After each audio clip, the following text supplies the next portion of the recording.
Gelinimden geçirim сұрадым. Атасы қайда іштейді? Айдоочу. Энесичи? Санитарка. Башқа қыз жоқ бекен? Ападағы башладыңыз бы? Ооба, баштадым.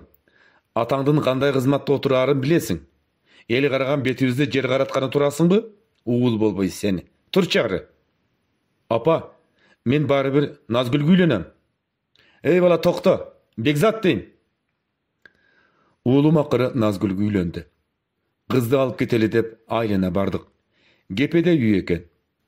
Шар үйлеп қоздып қойышқанын дейін. Жерге дастырхон жайышыптыр. Араң отырдым. Бұтым ұйып кетті. Дағы жақшы құрбыларымды алған емесмін. Шерменді болмауы екенмін. Ай келін, керді қолыңа жубай, машинаға салбайсың бі? Кашемір жемпірді өлтірбөдің бі? Апа, аны күйгізгенді білбей қойдым. Үйіңде жоқ болса білбейсің да. Мен мұнымен тоқтап қалған жоқпын. Ай келін, үйді чаңыз қытып, шыпырғыменен тазаладың бі? Апа, чаң сорғыш деген бар. Күйгіздің ғо? Тамақты да жөн ішпедім. Бұл емне?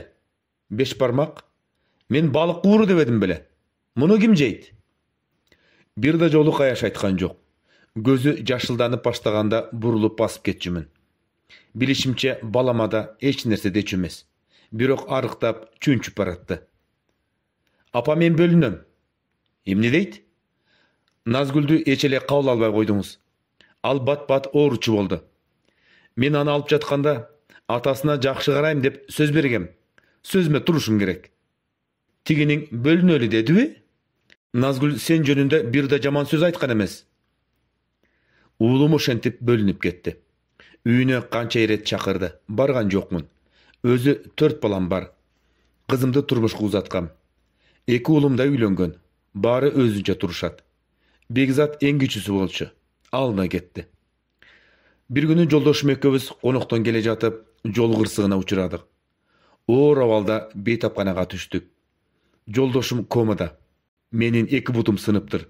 Ошондо гана байлык жаап койгон көзүм ачылды. Шорпосун көтөрүп алып уулум келиним Назгүл ата-энеси менен дароо жетип келишти. Берки кудагыйларым чалып эле коюшту.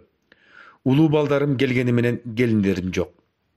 Жалгыз кызым келип абалыбызды сураганга жарабады. Курбуларымды айтпай эле коеюн. Мени үйгө чыгарышты. Баса албайм. Күйөөм жаңы эле комадан чыккан. Дале бейтапканада. Берки 2 уулум аялдар менен келип, "Мама, билесиз, жумуш көп. Сизди караганга убакыт жок. Сиделка сүйлөшүп койдук" дегенде, "Бекзатым, мен өзүм карайм" деди. Назгүлүм таң эрте ойготот. Дарымды берип, кийимдеримди алмаштырат, жуунтат. Кудаларым Назгүлдүн ата-энеси. Айылдан алма, сүт, эт берип жиберишет.